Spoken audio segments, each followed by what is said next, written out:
안녕하세요. 달라지는 노동환경 사례별 인사논문 실무를 진행하게 된 이상협 노무사입니다.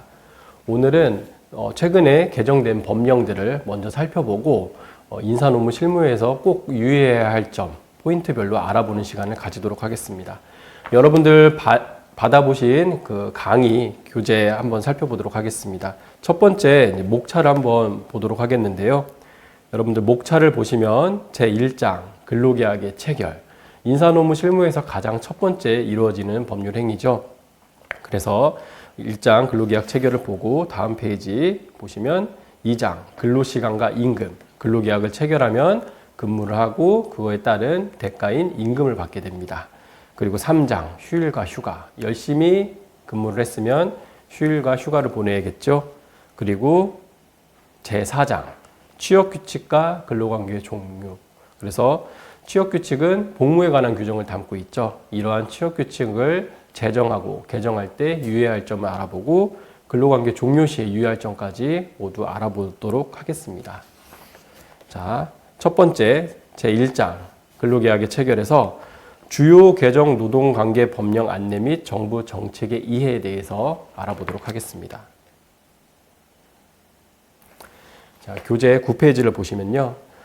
2024년 9월 26일에는 남녀고용평등법, 근로기준법, 고용보험법 등이 개정이 되었는데요. 그 중에 남녀고용평등법이 많이 개정되었습니다. 교재에서도 확인 가능하다시피 2025년 2월 23일부터 주된 내용으로 개정된 법령이 시행되고 있고요. 각 법령마다 즉시 또는 늦게 시작하는 법령들이 있습니다. 그 부분도 유의해서 같이 살펴보도록 하겠습니다.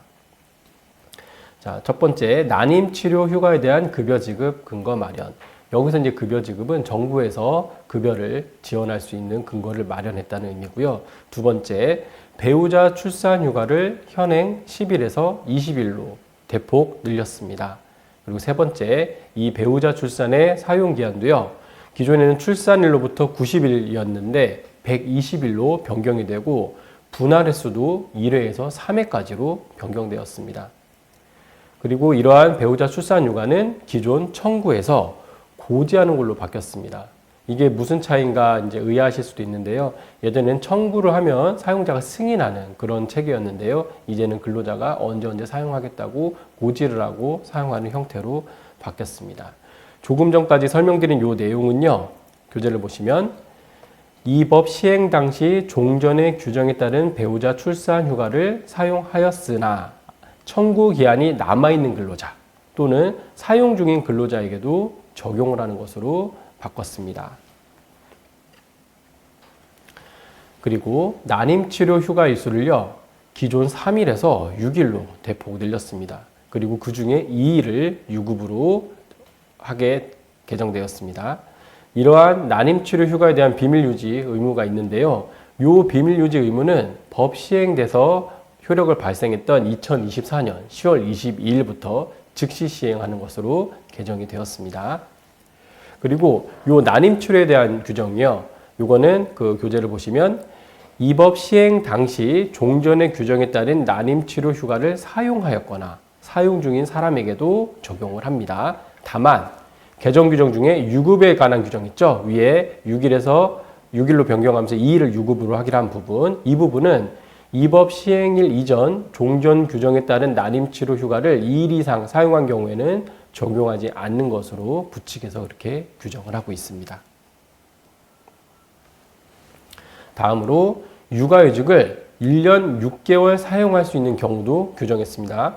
근데 여기서 유의하셔야 될 점은 전체 근로자가 변경된 게 아닙니다. 내용을 보시면 첫 번째, 같은 자녀를 대상으로 부모 모두 3개월 이상 육아휴직을 사용한 경우. 두 번째, 한부모 가족지원법의 부 또는 모.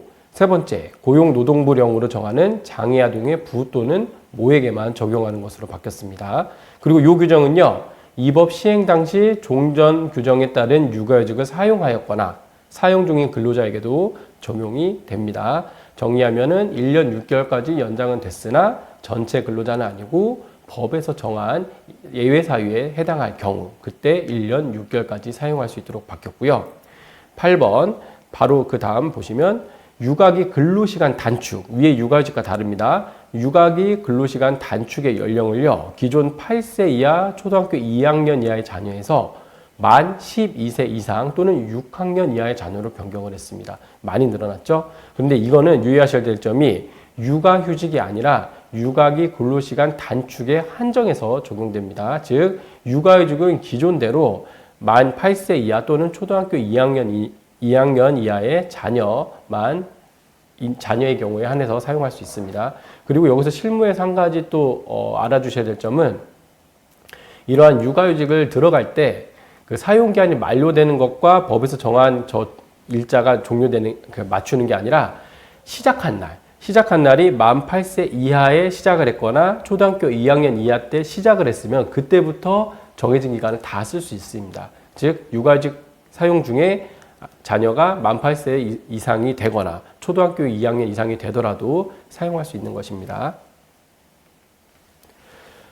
다음 보시면 육아휴직의 분할 사용 횟수를 기존 2회에서 3회로 늘렸습니다. 육아휴직 분할 횟수입니다. 이거를 2회에서 3회로 늘렸고요. 육아기 근로시간 단축의 경우에는 분할 사용 시 본래 3개월 단위로 쓸 수 있었죠. 최소 단위를. 그것도 1개월 이상으로 변경을 하였습니다.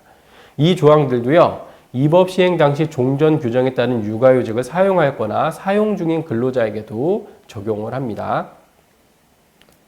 그 외에는 육아기 재택근무에 대한 지원 방침을 규정을 하고 적용 시기에 관한 규칙 규정을 새로 이제 신설하였습니다. 자, 그 다음으로는 근로기준법 개정에 대해서 볼 텐데요. 요 시행일자가 조금 다르죠. 여기 보시면 2025년 10월 23일부터 시행하는 것으로 규정되었습니다.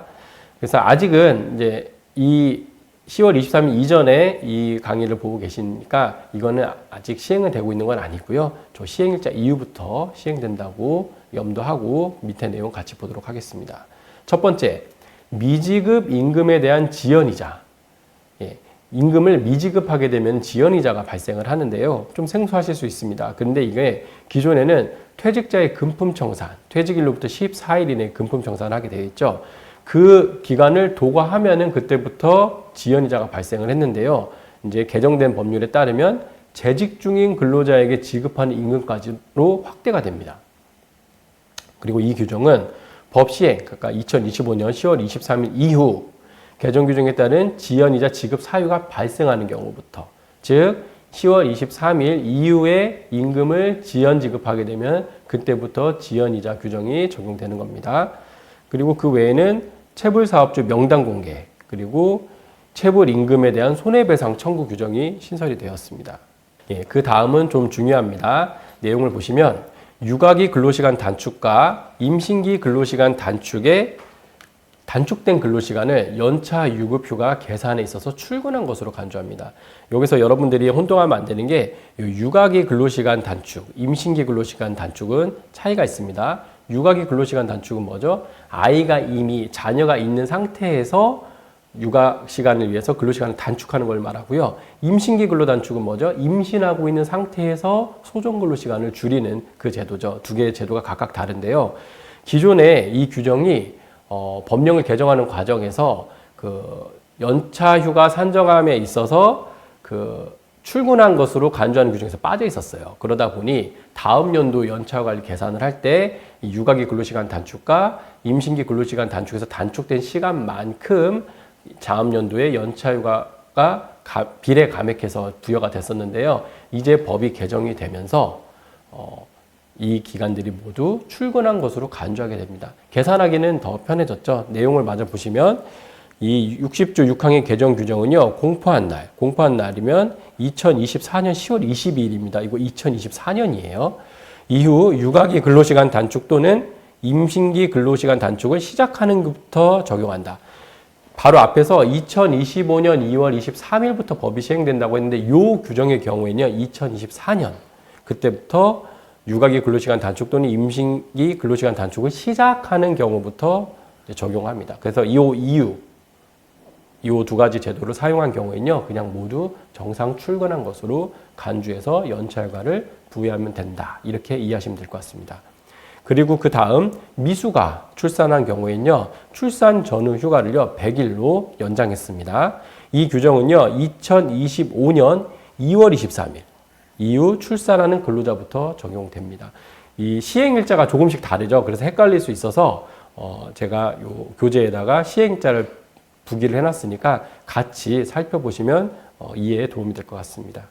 그 다음은 임신기 근로시간 단축을 12주 이내 또는 36주 이후에서 12주 이내 32주로 변경을 하게 되었습니다. 즉, 더 빨리 출산 전에 임신기 근로시간 단축을 사용할 수 있게끔 바뀐 거죠. 그리고 고용노동부령으로 정하는 유산, 조산 등의 위험이 있는 여성 근로자의 경우에는요, 임신 전 기간에 걸쳐서 적용하는 것으로 규정을 명시했습니다. 근데 이제 이런 거는 의사의 명확한 진단서라든지 그러한 의료 증빙이 필요합니다. 그리고 이 규정은요, 2025년 2월 23일부터 적용이 됩니다. 그리고 그 외에 고용노동부 장관이 관련 기관에 종합소득 자료, 피보험 자격 등을 요청할 수 있는 근거를 마련을 해서 조금 더 정보력을 빠르게 습득할 수 있게끔 근거 규정을 마련했고요. 명단 공표 체불 사업주가 명단 공표 기간 중 임금 체불 범죄를 저지른 경우 반의사 불벌죄 규정이 적용이 안 됩니다, 이제. 그래서 이 반의사 불벌죄라는 건요, 피해자의 명시적 의사에 반해서는 처벌하지 않는다는 그런 이제 원칙인데요. 임금 사건의 경우에는 근로자가 처벌을 원하지 않습니다라고 하면은 처벌은 하진 않았어요. 그런데 이렇게 명단 공표가 된 체불 사업주의 경우에는요, 근로자가 처벌 불안의 의사를 밝히더라도 국가가 처벌을 할 수 있게끔 법이 규정되었습니다. 그만큼 임금 체불에 대해서 국가가 가지고 있는 정책적 입장을 여기서 살펴볼 수 있죠. 그래서 지금까지 주요 개정 노동관계 법령에 대한 안내를 드리고 정부 정책에 대해서 살펴보는 시간을 가졌습니다.